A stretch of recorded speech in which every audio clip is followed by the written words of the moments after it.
La plupart des gens pensent que l'intelligence, c'est avoir les bonnes réponses. Ils ont tort. C'est une erreur que j'ai moi-même faite pendant des années, et elle m'a coûté des décisions que je ne peux pas refaire. Ce que je vais te transmettre dans ce livre, ce n'est pas une méthode, c'est une façon de voir que tu ne pourras plus ignorer une fois que tu l'auras. Avant d'aller plus loin, commente cette phrase. Mon esprit est mon actif le plus puissant, et je choisis de l'affûter chaque jour. Chapitre 1. L'angle mort.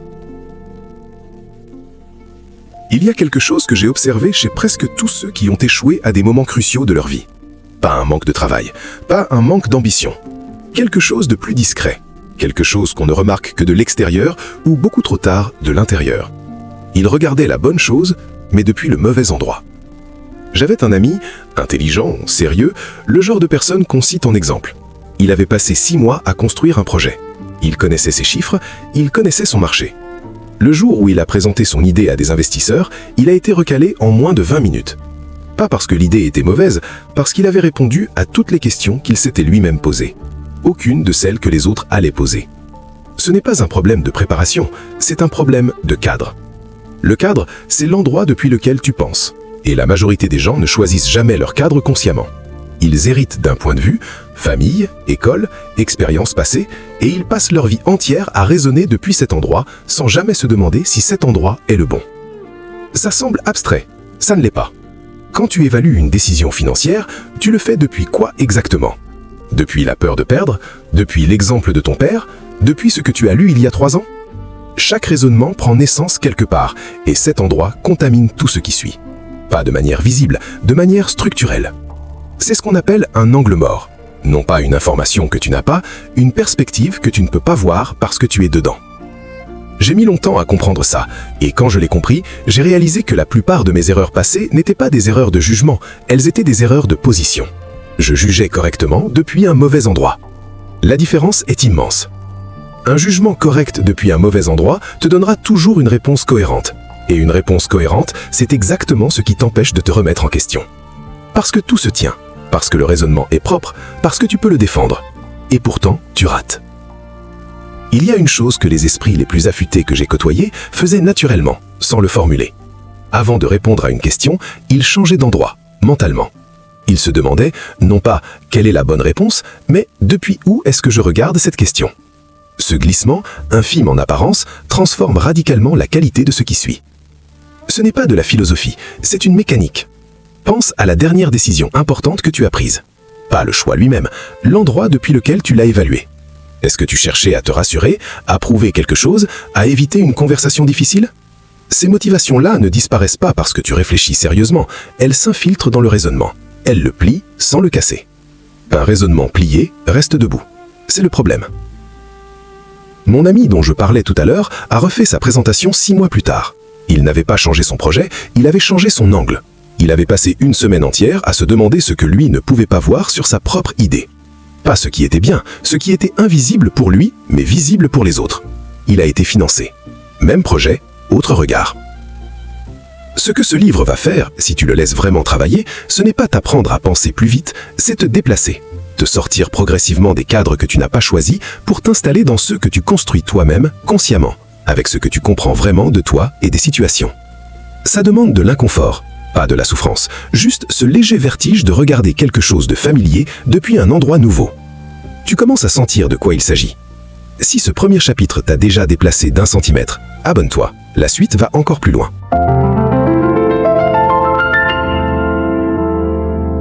Chapitre 2. Le bruit propre. Il y a une confusion que presque tout le monde fait et elle commence très tôt. On apprend à distinguer le bon du mauvais raisonnement. On apprend à reconnaître ce qui est cohérent, ce qui tient la route, ce qui se défend. Mais on n'apprend jamais à distinguer ce qui vient de toi de ce qui vient d'ailleurs. Et avec le temps, ces deux choses se mélangent tellement bien qu'on ne sait plus faire la différence. C'est ça, le bruit propre. Ce ne sont pas les distractions évidentes, ce ne sont pas les opinions des gens que tu n'estimes pas.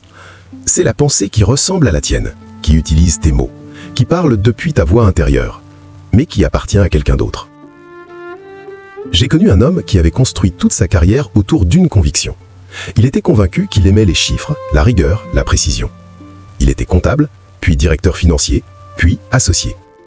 20 ans, reconnu, respecté. À 52 ans, il m'a dit quelque chose que je n'ai pas oublié. Il m'a dit « Je n'ai jamais aimé les chiffres, jamais que mon père soit fier de moi quand j'en parlais. » 20 ans de raisonnement cohérent, construit sur une fondation qui n'était pas la sienne.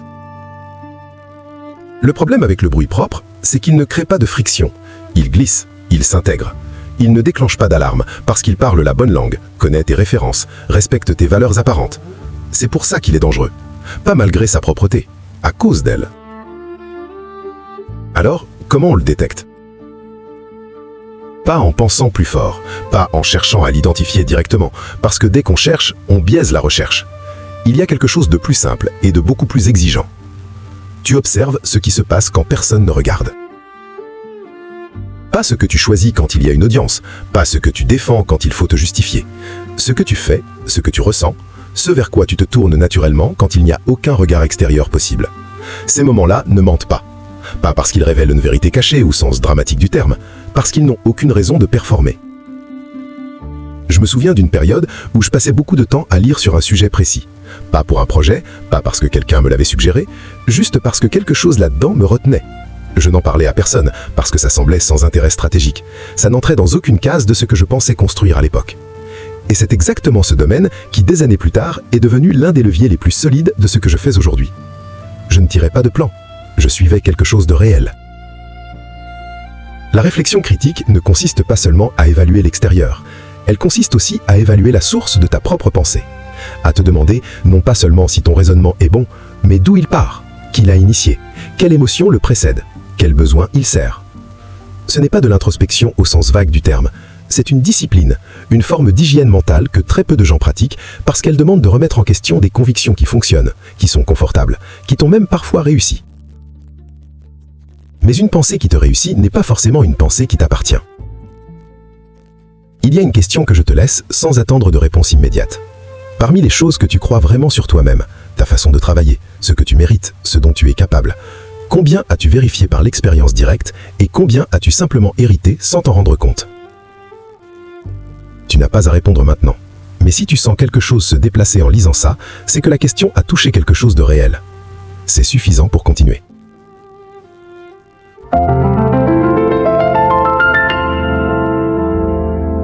Chapitre 3. Ce que la pression révèle. Une décision prise sous pression n'est pas une mauvaise décision par définition. Mais elle révèle quelque chose qu'une décision prise dans le calme ne montrera jamais. Elle révèle ce que tu es vraiment en train de protéger. Pas ce que tu penses protéger. Pas ce que tu dirais si on te posait la question. Ce que tu protèges instinctivement, dans les 2 premières secondes, avant que le raisonnement conscient n'ait eu le temps d'intervenir. Ces 2 secondes-là sont un miroir. La plupart des gens ne veulent pas le regarder. J'ai observé des gens très compétents se transformer sous pression. Pas en quelqu'un de différent, c'est l'erreur qu'on fait souvent. Ils ne devenaient pas différents. Ils devenaient plus lisibles. Ce qui était dilué dans le quotidien se concentrait soudainement. La générosité devenait visible chez certains. Chez d'autres, quelque chose de plus dur apparaissait. Une rigidité, une tendance à contrôler. Une façon de traiter l'information qui privilégiait le confort plutôt que la justesse. La pression ne crée rien, elle distille. Et c'est là que la réflexion critique devient vraiment utile. Non pas comme outil d'analyse froide, mais comme capacité à lire ce que la distillation révèle, en toi d'abord, avant de l'appliquer aux situations extérieures. Parce que la plupart des erreurs graves que j'ai vues, dans les affaires, dans les relations, dans des décisions qui ont changé la trajectoire de quelqu'un, n'étaient pas des erreurs d'information. Les gens avaient les éléments. Parfois, ils avaient tous. Mais sous pression, ils avaient choisi inconsciemment de protéger quelque chose. L'image qu'ils avaient d'eux-mêmes, une relation qui les rassurait, une direction déjà prise dans laquelle ils avaient trop investi pour changer de cap. On appelle ça un biais de confirmation, un coup irrécupérable, on lui donne des noms savants. Mais dans la réalité vécue, ça ressemble simplement à une certitude qui arrive trop vite. Une évidence qui clôt la réflexion avant qu'elle soit allée assez loin. Il m'est arrivé une fois de devoir prendre une décision commerciale dans un délai de 48 heures. Le contexte était tendu. Les chiffres penchaient dans une direction. Tout mon environnement immédiat penchait dans la même direction. Et j'ai senti, physiquement, pas métaphoriquement, quelque chose qui résistait. Pas une intuition romantique, plutôt un inconfort diffus que j'aurais pu ignorer facilement en me disant que c'était de la peur. J'ai choisi de m'arrêter 20 minutes, pas pour méditer. pour me demander précisément ce que je protégeais si je prenais la décision rapide. La réponse était inconfortable. Je protégeais ma réputation à court terme auprès de personnes dont l'opinion comptait moins que je ne leur accordais. J'ai pris la décision inverse. Elle était plus lente, moins brillante à annoncer. Elle était juste. Ce que la pression révèle peut être utilisé. Mais seulement si tu as développé suffisamment de distance avec toi-même pour observer le processus pendant qu'il se déroule. C'est une compétence. Elle ne s'installe pas en lisant. Elle s'installe en pratiquant délibérément dans des situations à faible enjeu d'abord, ce moment d'arrêt entre l'impulsion et la réponse. Pas pour bloquer l'impulsion, pour la lire. Qu'est-ce qu'elle dit exactement? Qu'est-ce qu'elle veut éviter? Qu'est-ce qu'elle cherche à maintenir intact? Ces questions, posées régulièrement, finissent par construire quelque chose. Une connaissance de soi qui n'est pas abstraite, pas théorique. Une connaissance opérationnelle. Tu sais comment tu fonctionnes quand les conditions se dégradent. Et cette connaissance-là change la façon dont tu entres dans les situations difficiles. Tu n'es plus surpris par toi-même. C'est plus rare qu'on ne le croit. La plupart des gens se découvrent sous pression. Les autres se reconnaissent. La différence entre ces deux expériences n'est pas une question de caractère inné. C'est une question de ce qu'on a choisi d'observer et depuis combien de temps. Continue d'observer.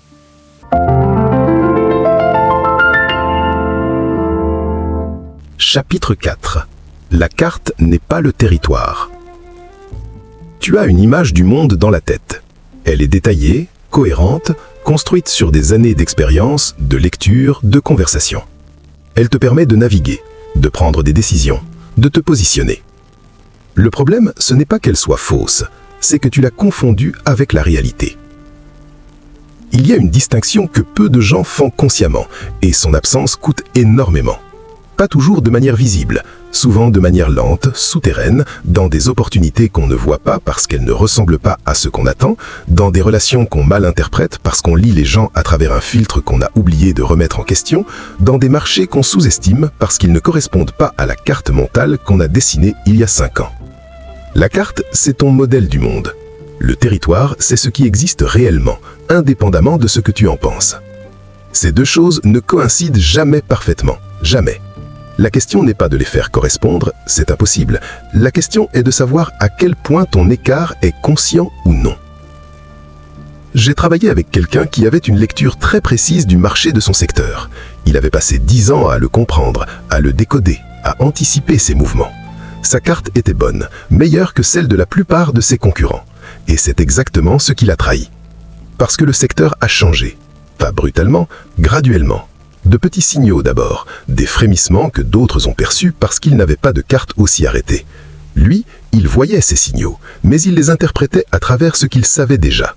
Il les intégrait dans sa carte plutôt que de se demander si sa carte devait être redessinée. Il a perdu 3 ans, pas par manque d'intelligence, par excès de certitude dans un outil qui avait été juste trop longtemps. C'est un piège particulièrement sournois pour les gens compétents. Plus ta carte a été fiable, plus il est difficile de la remettre en question. Chaque confirmation passée devient une raison supplémentaire de lui faire confiance. Et cette confiance, qui était une force, devient progressivement un filtre qui déforme ce que tu vois. La réflexion critique ne consiste pas à douter de tout, ce serait paralysant et inutile. Elle consiste à maintenir une distinction active entre ce que tu observes et ce que tu interprètes, entre le fait brut et la signification que tu lui attribues, entre ce qui s'est passé et l'histoire que tu te racontes sur ce qui s'est passé.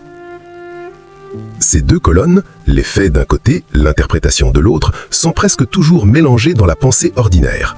On ne les sépare pas, parce que ça ralentit, parce que ça crée une incertitude inconfortable, parce que la signification arrive si vite après le fait qu'on ne voit plus l'espace entre les deux. Mais cet espace existe, et apprendre à y vivre même brièvement change la qualité de ce qu'on perçoit. Une conversation difficile avec quelqu'un, voilà le fait. Ce que tu en conclus sur ses intentions, sur ce qu'il pense de toi, sur ce que ça signifie pour la relation, voilà l'interprétation. Ces deux choses ne sont pas la même chose, mais on les traite comme si elles l'étaient, constamment, sans s'en rendre compte. Je me suis retrouvé un jour à éviter une collaboration que je jugeais risquée. J'avais des raisons solides, ou du moins je le croyais. Quand j'ai pris le temps de séparer ce que j'avais réellement observé de ce que j'avais conclu, j'ai réalisé que mes observations étaient minces. 2 interactions, un retard de réponse, une formulation qui m'avait légèrement irrité. Sur cette base, j'avais construit une interprétation complète, détaillée, convaincante. La collaboration a eu lieu finalement. Elle a été parmi les plus solides de cette période. Ce n'est pas une histoire d'optimisme, c'est une histoire de précision sur la différence entre voir et conclure. Plus ta capacité à maintenir cette distinction est développée, plus tu deviens difficile à manipuler par les autres et par toi-même. Parce que la manipulation, dans sa forme la plus courante, ne consiste pas à te donner de fausses informations, elle consiste à te donner de vraies informations avec une interprétation préemballée. Et si tu n'as pas l'habitude de séparer les deux, tu avales les deux en même temps sans t'en rendre compte. Les médias fonctionnent ainsi, certaines conversations aussi. Et une partie de ta propre pensée, honnêtement, fonctionne également. Mettre à jour sa carte est un acte actif. Ça ne se fait pas automatiquement par accumulation d'expérience. On peut passer 20 ans dans un domaine et avoir une carte de plus en plus rigide, de plus en plus déconnectée, simplement parce qu'on la nourrit plutôt que la questionner. La question n'est pas de savoir si ta carte est bonne, elle l'est probablement, sur plusieurs points. La question est de savoir quand tu l'as mise à jour la dernière fois. Pas complétée, mise à jour, redessinée sur certaines zones que tu considérais comme acquises. Il y a des zones dans ta façon de voir les choses qui n'ont pas bougé depuis des années. Pas parce qu'elles sont vraies, parce que personne, et toi le premier, n'est allé les vérifier. C'est là que les prochains chapitres vont aller.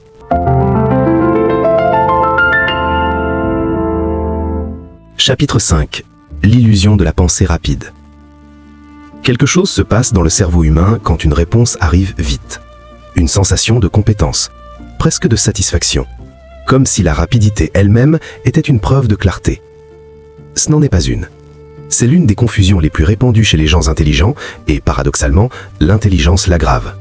Plus tu es capable de construire un raisonnement fluide, plus tu es capable de produire rapidement une réponse qui semble solide et qui ne l'est pas forcément. La fluidité masque les failles. Elle les recouvre d'une couche de cohérence qui donne l'impression que tout tient. Et tout tient, c'est ça le problème.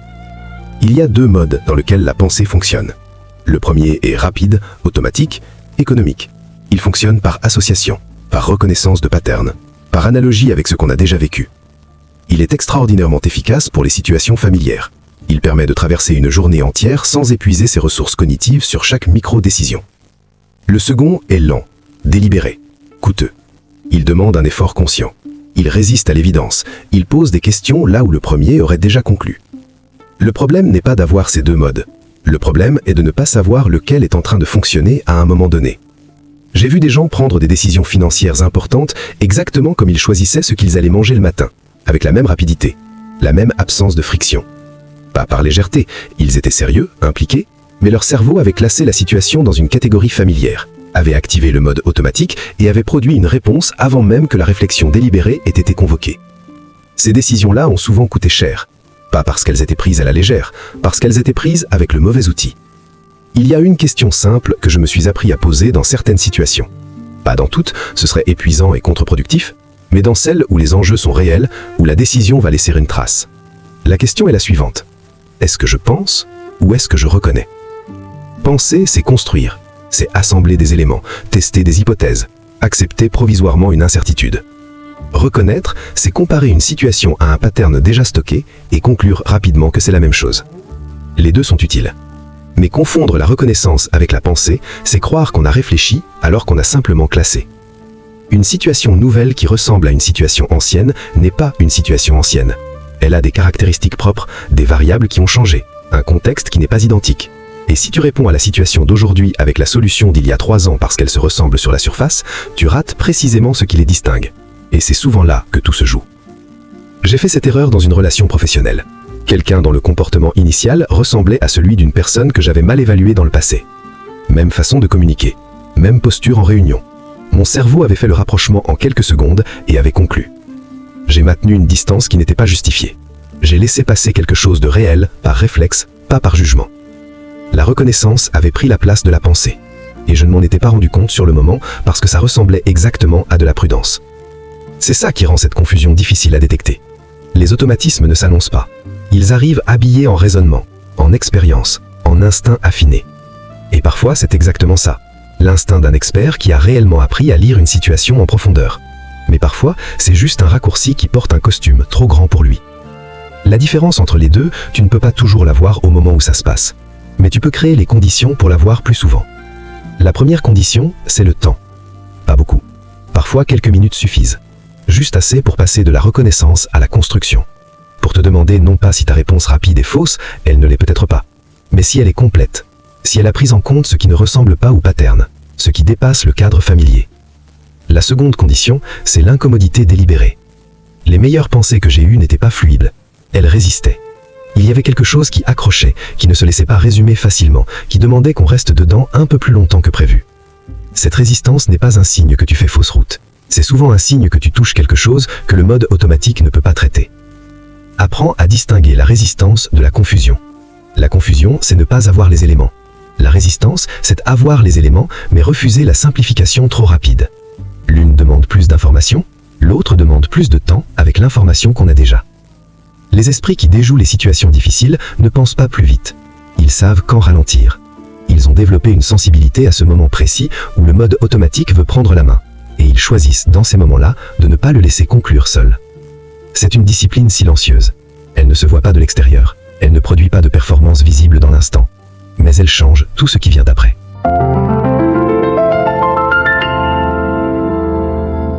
Chapitre 6. Ce qu'on ne dit pas décide. Une conversation s'était terminée. Les deux personnes étaient d'accord. Tout semblait réglé. 6 mois plus tard, tout était cassé. Pas à cause de ce qui avait été dit, à cause de ce qui ne l'avait pas été. 2 lectures différentes du même silence. 2 hypothèses non formulées qui avaient chacune pris la place d'une clarification que personne n'avait voulu demander. Parce que demander aurait signifié admettre qu'on ne comprenait pas, ou pire, que l'accord n'était peut-être pas si solide. Le non-dit n'est pas une absence, c'est une présence active. Il occupe l'espace que les mots n'ont pas rempli, et chacun le remplit avec ce qu'il a. Ses peurs, ses attentes, ses expériences passées. 2 personnes peuvent sortir de la même conversation avec 2 réalités entièrement différentes. Chacune convaincue d'avoir bien compris, parce que chacune a interprété le silence à sa façon. Ce mécanisme coûte énormément. Dans les affaires, il prend la forme de partenariats qui s'effondrent sur des malentendus que personne n'avait anticipés parce que personne ne les avait nommés. Dans les relations, il crée des distances qui s'installent progressivement, si lentement qu'on ne voit pas le moment où elles sont devenues permanentes. Dans les décisions personnelles, il se manifeste comme une conviction qu'on n'a jamais vraiment examinée, mais qu'on traite comme un fait. J'ai passé une période à travailler avec une équipe sur un projet ambitieux. Les réunions étaient productives en surface. Les gens parlaient, contribuaient, semblaient alignés. Mais il y avait quelque chose que je sentais sans pouvoir le nommer. Une tension légère, presque imperceptible, qui restait après chaque session. Pas un conflit. Quelque chose de plus subtil. Un jour, j'ai posé une question que je n'aurais pas dû avoir besoin de poser à ce stade. Une question fondamentale sur la direction du projet. La réponse a varié selon les personnes. Pas légèrement, substantiellement. Chacun avait une version différente de ce vers quoi on allait. Chacun pensait que c'était évident, personne n'en avait parlé parce que ça semblait trop basique pour être mis sur la table. On avait construit pendant des semaines sur une fondation que personne n'avait vérifiée. Ce n'est pas une histoire sur la communication au sens générique du terme. C'est une histoire sur ce qu'on laisse implicite par confort, par peur de paraître lent, par envie d'avancer vite, et sur le prix réel de cette économie-là. La réflexion critique appliquée aux échanges humains, pas aux textes, pas aux données, mais aux conversations réelles, demande une compétence particulière. Celle de détecter non pas ce qui est dit, mais la forme de ce qui ne l'est pas. L'hésitation avant une réponse, la reformulation qui évite légèrement la question posée, l'accord qui arrive trop vite pour avoir été vraiment pesé. Ces signaux ne sont pas des preuves, ils sont des invitations à aller vérifier. Parce que la plupart des gens ne mentent pas délibérément dans les conversations importantes. Ils simplifient, ils arrondissent. Ils disent ce qui maintient le confort de l'échange plutôt que ce qui créerait une friction utile. Ce n'est pas de la mauvaise foi, c'est une tendance humaine profonde. Éviter la tension immédiate au prix d'une tension future plus grande. Et toi, tu fais pareil. Ce n'est pas un jugement, c'est une observation. Il y a des choses que tu n'as pas dites dans des conversations récentes, des réserves que tu as gardées, des questions que tu n'as pas posées parce que le moment semblait mal choisi, ou parce que tu ne voulais pas paraître difficile, ou parce que quelque chose en toi espérait que ça se règle tout seul. Ces non-dits-là sont en train de travailler quelque part. Ils ne disparaissent pas parce qu'on les tait. La question n'est pas de tout dire, ce serait une autre erreur. Certaines choses ne méritent pas d'être dites, certaines frictions ne valent pas le coup qu'elles créent. Le discernement ici est essentiel. Mais il y a une différence entre choisir de ne pas dire quelque chose après y avoir pensé et ne pas le dire parce qu'on évite d'y penser. La première est une décision, la seconde est un réflexe. Et les conséquences ne sont pas les mêmes. Un homme que j'ai connu avait une règle simple qu'il appliquait dans toutes ses négociations importantes. Avant de conclure, il se posait la question. Qu'est-ce que j'espère que l'autre n'a pas compris? Ce qu'il cherchait dans cette question, c'était ses propres zones d'ombre. Les endroits où il avait laissé flou pour intérêt ou par inconfort, et il les nommait. Pas toujours à l'autre, parfois juste à lui-même, pour savoir exactement sur quoi il s'engageait. Cette pratique lui avait évité des situations que je l'ai vu éviter pendant des années, pendant que d'autres autour de lui se retrouvaient dedans. Ce n'est pas de la vertu, c'est de la précision.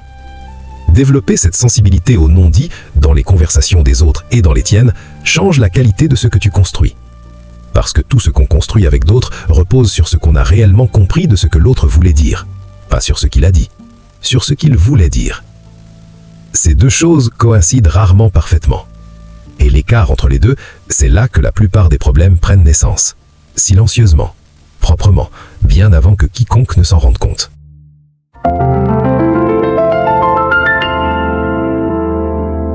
Chapitre 7.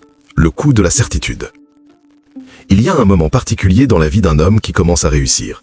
Un moment où les bonnes décisions passées deviennent une autorité sur les décisions futures. Où l'expérience, au lieu de rester un outil, devient une conviction. Où le « j'ai vu ça fonctionner » se transforme silencieusement en « je sais comment ça fonctionne ». Ce glissement est presque imperceptible, et il est presque universel. La certitude n'arrive pas brutalement, elle s'installe par accumulation. Chaque décision juste ajoute une couche, chaque prédiction confirmée renforce la structure, et progressivement, sans qu'on le choisisse vraiment, on passe d'une posture d'exploration à une posture de confirmation. On ne cherche plus à comprendre, on cherche à valider ce qu'on a déjà compris. C'est confortable, c'est même rassurant pour ceux qui t'entourent, parce que la certitude dégage quelque chose, une stabilité, une direction, une absence de doute visible qui donne confiance. Les gens suivent plus facilement quelqu'un qui semble certain, c'est une réalité humaine. Mais ce que la certitude dégage vers l'extérieur et ce qu'elle fait à l'intérieur sont deux choses très différentes. À l'intérieur, elle ferme, progressivement, sans bruit. Elle rétrécit le champ de ce qu'on est prêt à considérer comme possible. Elle transforme les questions ouvertes en questions rhétoriques. Elle fait passer les signaux contraires pour des erreurs de ceux qui les émettent plutôt que pour des informations à traiter. J'ai observé un investisseur pendant plusieurs années, brillant, avec un historique qui justifiait largement sa réputation. Il avait développé une thèse sur un secteur particulier, une thèse solide, construite sur des années d'observation et d'analyse. Et cette thèse avait été juste, plusieurs fois de suite. Ce que j'ai observé ensuite était presque mécanique. Chaque nouvelle information qui entrait dans son champ était automatiquement triée. Ce qui confirmait la thèse était intégré, amplifié parfois, ce qui la contredisait était neutralisé. Pas ignoré délibérément, mais réinterprété jusqu'à ce qu'il cesse de poser problème. Il ne le faisait pas consciemment, c'était devenu une façon de voir. Il a manqué quelque chose d'important, pas parce qu'il n'avait pas accès à l'information, il l'avait, mais la certitude avait construit autour de sa pensée une architecture qui filtrait avant même que l'analyse commence. Le coût de la certitude ne se paie pas toujours en argent.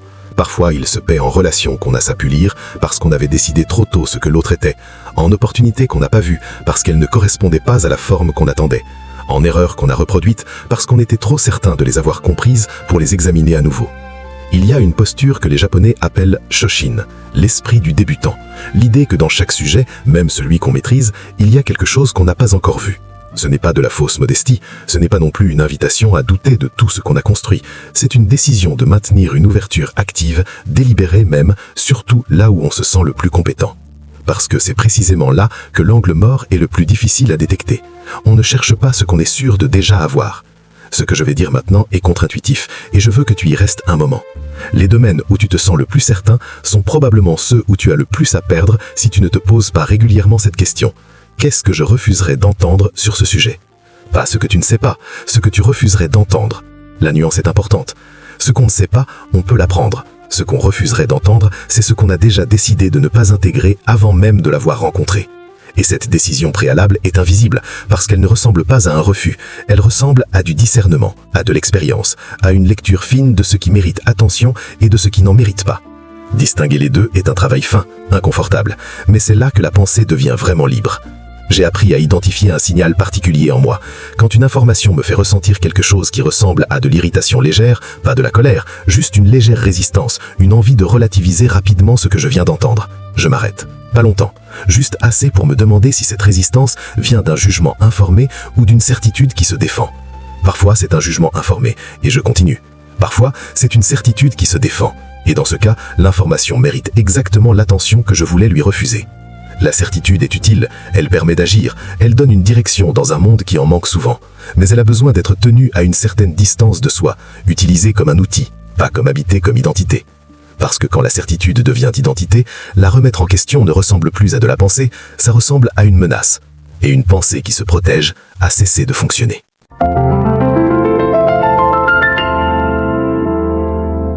Chapitre 8. Pensée sous influence. Tu n'as pas formé toutes tes opinions seul. Ce n'est pas une critique, c'est une réalité structurelle de la façon dont la pensée humaine se construit. Personne ne pense dans le vide. On pense dans un environnement, social, informationnel, émotionnel. Et cet environnement façonne ce qu'on considère comme évident, comme possible, comme raisonnable. Souvent sans qu'on s'en aperçoive. Souvent de manière si progressive qu'on confond ce qu'on a absorbé avec ce qu'on a conclu.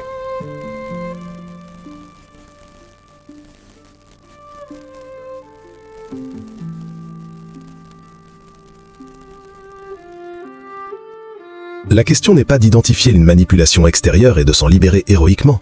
C'est plus subtil que ça, et plus universel.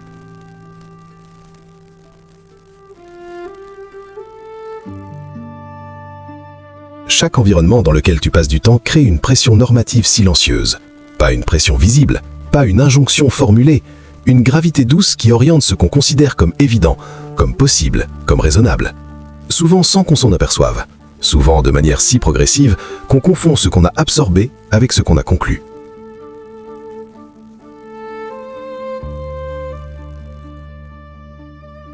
J'ai grandi dans un environnement où l'argent était un sujet chargé. Pas interdit, chargé. On en parlait avec une légèreté forcée qui trahissait exactement le contraire. Et pendant des années, sans le formuler, j'avais absorbé une relation à l'argent qui n'était pas la mienne. Elle était celle de cet environnement. Une conviction diffuse que vouloir beaucoup d'argent était une forme de superficialité, que les gens vraiment sérieux s'en préoccupaient moi.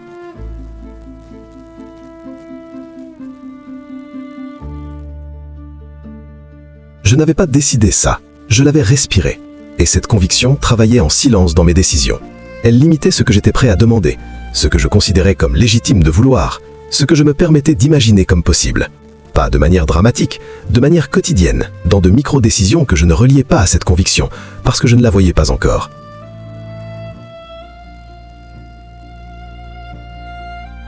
Le jour où je l'ai vu, tout ne s'est pas effondré, mais quelque chose s'est déplacé.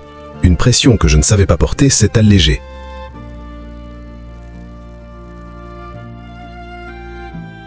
Identifier les influences qui ont formé ta pensée n'est pas un exercice nostalgique. Ce n'est pas non plus une invitation à rejeter ce qu'on a reçu. Certaines choses héritées sont solides, vraies, utiles. Mais elles ne le sont que si tu les as choisies après examen.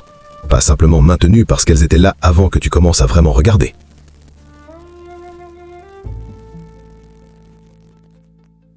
Il y a un test que j'utilise parfois, pour une conviction importante, sur l'argent, le travail, les relations, ce que tu mérites, ce qui est possible pour quelqu'un comme toi. Je me pose cette question. Si j'avais grandi dans un environnement radicalement différent, est-ce que je tiendrais encore cette conviction? Est-ce qu'elle résisterait à d'autres conditions, d'autres exemples, d'autres modèles?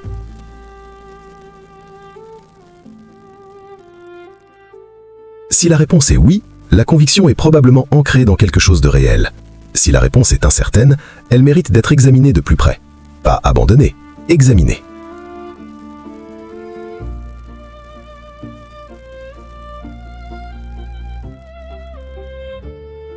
Ce test ne donne pas de certitude, mais il crée de l'espace. Et l'espace est exactement ce dont ta pensée a besoin pour se renouveler.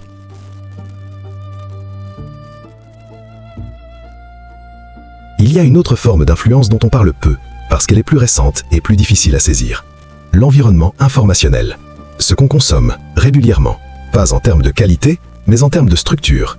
Les formats courts qui entraînent la pensée à fonctionner par saccades. Les contenus qui récompensent la réaction immédiate plutôt que la réflexion prolongée.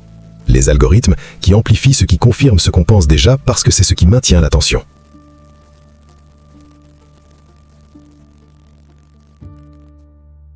Ce n'est pas une théorie du complot, c'est une observation sur ce que certains environnements informationnels font à la pensée sur la durée. Ils ne la détruisent pas, ils la raccourcissent. Ils lui apprennent à conclure vite, à réagir fort, à valoriser la position claire sur la nuance inconfortable. Et une pensée raccourcie n'est pas une pensée libre. C'est une pensée efficace dans un environnement qui récompense la vitesse. Mais les décisions importantes, celles qui laissent une trace, ne se prennent pas dans cet environnement-là. Elles se prennent dans la durée, dans le silence de ne pas encore savoir.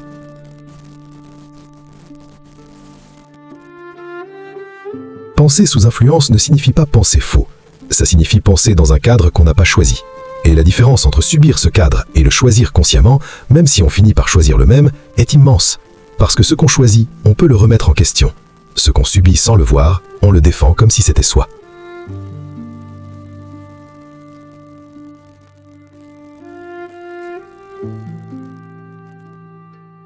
Regarde les 5 personnes avec lesquelles tu passes le plus de temps.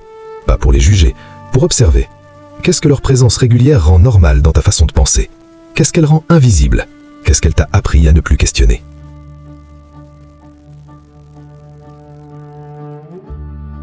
Ces questions ne demandent pas de réponse immédiate. Elles demandent du temps et une honnêteté tranquille. Mais si tu commences à les porter, quelque chose change dans la façon dont tu traverses tes journées.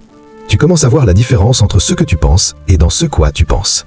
Et cette différence-là, une fois vue, ne disparaît plus.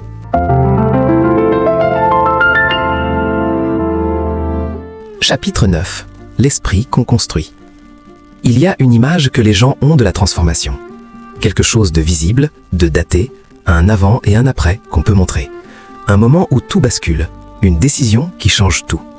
Ce n'est presque jamais comme ça. Ce qui change vraiment dans une vie change lentement, par couche, dans des moments si ordinaires qu'on ne les reconnaît pas comme des moments de bascule pendant qu'ils se produisent. Une question posée différemment un matin. Une réaction qu'on n'a pas eue alors qu'on l'aurait eue 6 mois plus tôt. Un silence qu'on a choisi là où on aurait parlé trop vite. Ces infimes ajustements s'accumulent. Et un jour, pas un jour particulier, juste un jour, on réalise qu'on ne pense plus exactement comme avant. Pas mieux nécessairement, différemment. Avec plus de surface, avec moins de certitudes inutiles, avec une capacité à rester dans une question sans la forcer vers une réponse prématurée. C'est ça, construire un esprit. Pas l'alimenter, le construire. Alimenter un esprit, c'est ajouter des informations à une structure existante. C'est ce que la plupart des gens font quand ils pensent apprendre. Ils accumulent, ils stockent, ils enrichissent une architecture qui, elle, ne change pas. Et une architecture qui ne change pas finit par devenir une prison confortable, pleine, organisée, mais fermée. Construire un esprit, c'est travailler sur la structure elle-même. C'est remettre en question non pas ce qu'on sait, mais la façon dont on sait. Les catégories qu'on utilise, les hiérarchies qu'on a établies sans les choisir. Les raccourcis qu'on a transformés en réflexes. Ce travail-là est plus lent. Il est moins gratifiant dans l'immédiat parce qu'il ne produit pas l'effet de nouveauté que donne l'information fraîche. Mais il est le seul qui change réellement ce qu'on est capable de voir. Tout ce que ce livre a traversé converge vers un point unique. Pas une technique, pas un système en 10 étapes, un point de vue. Le point de vue de quelqu'un qui a décidé de prendre sa propre pensée au sérieux. Pas de manière narcissique, au contraire, prendre sa pensée au sérieux, c'est refuser de la laisser fonctionner en pilote automatique dans les moments où les enjeux sont réels. C'est accepter l'inconfort de ne pas encore savoir, de maintenir une tension ouverte là où la certitude serait plus confortable. J'ai rencontré des gens très instruits qui ne pensaient pas bien, et des gens sans formation académique particulière qui avaient une clarté mentale rare. La différence n'était pas dans ce qu'ils savaient, elle était dans ce qu'ils faisaient avec ce qu'ils savaient. Dans la façon dont ils se positionnaient par rapport à leurs propres conclusions, dans leur capacité à rester mobiles à l'intérieur d'eux-mêmes. Cette mobilité intérieure, c'est peut-être le mot le plus juste pour ce dont on a parlé depuis le début.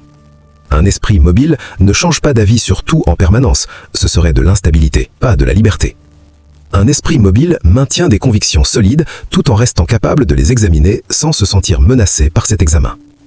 Il tient ses certitudes comme des outils, pas comme des identités. Et quand un outil ne sert plus, il peut le poser sans que ça ressemble à une perte de soi. Les 8 chapitres précédents ont chacun touché une pièce de cette mobilité.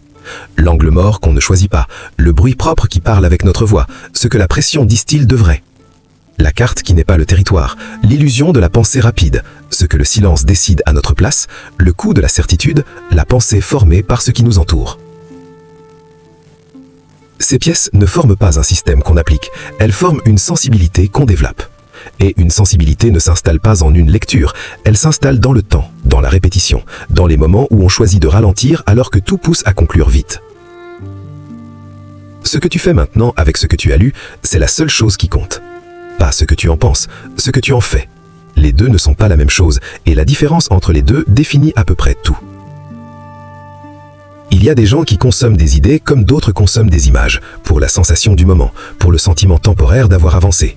Et puis ils passent à autre chose et rien ne change vraiment parce que rien n'a été vraiment intégré. L'idée a traversé, elle n'a pas construit. Je ne sais pas dans quelle catégorie tu es probablement le seul à pouvoir le savoir honnêtement. Ce que je sais, c'est que les esprits qui déjouent vraiment les situations, pas ponctuellement mais structurellement, de manière durable, ne sont pas des esprits extraordinaires. Ce sont des esprits qui ont à un moment donné décidé de travailler sur leur propre fonctionnement autant que sérieux qu'ils travaillaient sur les choses extérieures. Cette décision n'est pas spectaculaire, elle ne ressemble à rien de particulier le jour où on la prend. Mais elle change tout ce qui vient après. Si quelque chose dans ce livre a déplacé ta façon de regarder, une seule chose même légèrement, alors ce travail a eu lieu. Pas parce que tu as tout compris, parce que quelque chose a bougé là où c'était figé. C'est suffisant pour commencer, et commencer, c'est tout ce qu'il faut. Si tu veux continuer à affiner cet esprit, abonne-toi. La prochaine transmission ne ressemblera pas à celle-ci, mais elle ira au même endroit.